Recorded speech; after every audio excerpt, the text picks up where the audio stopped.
कर्जाच्या बोजाला कंटाळून आत्महत्याग्रस्त शेतकऱ्यांच्या कुटुंबियांची प्रहार जनशक्ती पक्षाच्या वतीने सांत्वनपर भेट। अहमदपूर मौजे थोडगा तालुका अहमदपूर येथील शेतकरी कै बाबूराव नागोराव चामवार यांनी सततची नापिकी व कर्जाच्या बोजाला कंटाळून दिनांक 15/6/2025 रोजी शेतात जाऊन आत्महत्या केली होती। त्यांचा एकुलता एक नातू दोन्ही हाताने दिव्यांग आहे। प्रहार जनशक्ती पक्षाचे माजी मंत्री माजी आमदार बच्चूभाऊ कडू यांनी शेतकऱ्यांची कर्जमाफी व दिव्यांगांच्या मानधनासाठी 8 जूनपासून अन्नत्याग आंदोलन सुरू केले होते, पण या 3 टाकी सरकारने वेळीच दखल घेतली नाही, म्हणून आत्महत्येचे सत्र संपूर्ण महाराष्ट्रात चालू आहे।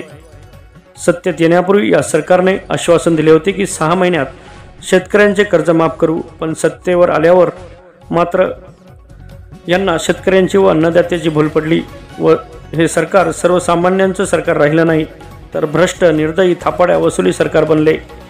परिणामी शेतकरी बळीराजा हे कर्ज व सततच्या नापिकी आणि पिकवलेल्या अन्नधान्याचा योग्य भाव मिळत नाही, म्हणून नैराश्यातून आपलं जीवन संपवत आहे।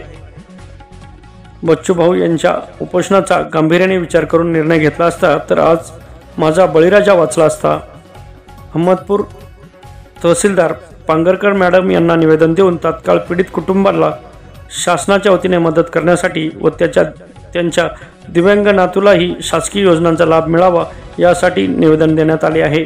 यावेळी प्रहार जिल्हा प्रमुख राजाभाऊ चौगुले, जिल्हा सल्लागार ॲडव्होकेट विजयभाऊ पंडित, अहमदपूर तालुका प्रमुख बाळू आमले, योगेश आमले, शिक्षक संघाचे अध्यक्ष बाळासाहेब गाडगे, उपसरपंच मुंडे, मारुती भरडे, सोमनाथ भरडे, आदित्य चिकटे, वैजनाथ सुनेवाड आदी ग्रामस्थ व कार्यकर्ते पदाधिकारी उपस्थित होते।